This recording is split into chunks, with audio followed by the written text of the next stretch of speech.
Howdy, Act 2 dropped today in D2, and as promised, I did a little fiddling right away to see how good exactly the new perks on the artifact are. If you're out of the loop, Bungie has added a brand new row to the current artifact. 5 new perks are available in total. Just remember that even though we have access to these new perks, you still have a maximum of 12 to pick from, so choose wisely. Why don't we go through each new perk one at a time, and I'll give you a TLDR of my thoughts on all these new artifact perks at the end of the video. Alright, easy ones out of the way first. Anti-barrier sniper is pretty self-explanatory. Sniper shots can break through barrier champ shields and stun them. GG, no re. Always a quality option, glad to have it back. Next up is Authorized Mods, Scavenger. Very straightforward, reduces the cost of any Scavenger mod from 3 armor energy to just 1. Again, very straightforward, but kinda great. Reducing the overall cost to just 1 energy allows you the ability to afford more mods on your leg armor. Granted, if you're trying to hit certain DPS checks, you might just be running triple surge anyway, but running scav mods before getting to a boss encounter will remain a thing. Thumbs up to this mod overall. Next up, Incendiary Rifle Rounds. Precision hits with a solar sniper will cause Scorch. Like before, really straightforward, but very damn good. By default, Incendiary Rifle Rounds will cause an ignition after just 4 shots in total. If you equip the Ember of Ashes fragment, you'll then cause an ignition in just 3 shots total. Not really much else to say. Even though we're eventually getting a Still Hunt nerf in the near future, it's still quite meta in PvE.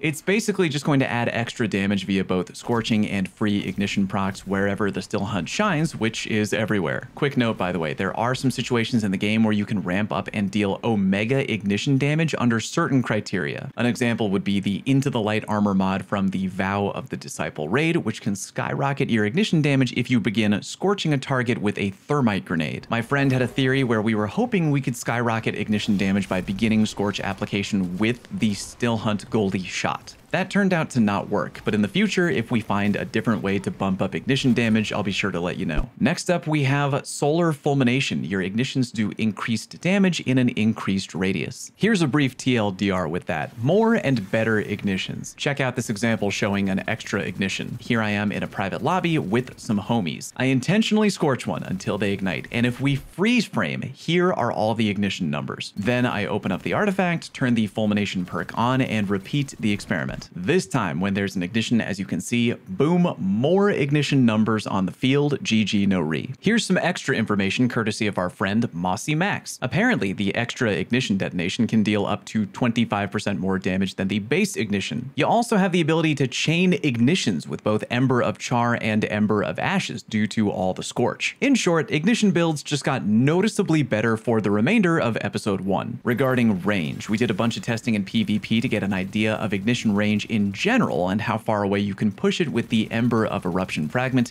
and the Solarfulmination artifact perk. Here's the TLDR. Normally, ignition damage completely falls off at around 7 meters away. If you have the Ember of Eruption turned on, that'll get bumped up to about 10 meters away, give or take. If you have Solarfulmination turned on, that'll get bumped up to 11 meters. Don't make the mistake of thinking that if you have Solarfulmination turned on, it completely eliminates the need for Ember of Eruption. If you have both on at the same time, your ignition damage fall off is just better in general. Trust, if you have a PvE solar build that focuses on ignitions, have both Fulmination and Eruption on at the same time. Without complicating the explanation too much, one does not erase the need for the other. Finally, we get to Sniper's Meditation. Sniper rifle hits grant stacking sniper damage, stability, and reload bonuses for a short time. Heavy ammo sniper hits count as more than 1. Here's the TLDR there. Every time you land a sniper shot, you get 1 stack of Sniper's Meditation, building up to a maximum of 5. The timer is generous enough, 7 seconds total. And yeah, I know it says 6 on the HUD, but if you let the perk expire, it takes 1 extra second between 0 and completely going away, aka 7 seconds total. On top of that, every time you land a crit shot, you completely refresh the timer. Therefore, pretty easy to keep this going during literally any form of DPSing at all. Damage-wise, here is the short version. Each stack of damage is around 3%, with the maximum amount capping off at plus 15% damage total. Again, heavy snipers don't do more damage than regular snipers, but they build stacks quicker. 1 hit with a heavy sniper will give you 2 stacks instead of 1, so you reach the max cap in 3 shots rather than 5. As you can probably imagine, this just makes damage better if you already use snipers, which, spoiler alert, many of us still do for obvious reasons. Does the Sniper's Meditation perk buff Still Hunt damage? Yeah, it does. Testing on Riven, my Celestial Still Hunt shot went from 426,366 to 490 10332 at ×5 meditation, an exact plus 15% damage buff. So enjoy your literal free extra still hunt damage on the witness or whatever other poor bastard you're blasting into the next dimension with your absurdly overpowered special ammo golden gun weapon. At the end of the day, the new artifact perks are icing on an already really sweet cake. DPS meta is often changed depending on what boss you're fighting in general, but on any encounter where you're already using either Whisper of the Worm or Still Hunt, especially on the Witness for example, you're just taking the existing strategy and basically dialing it up from 10 to 11. Free scorch damage, free ignitions, free 15% extra damage via meditation, faster reloading, better anti-flinch via free stability,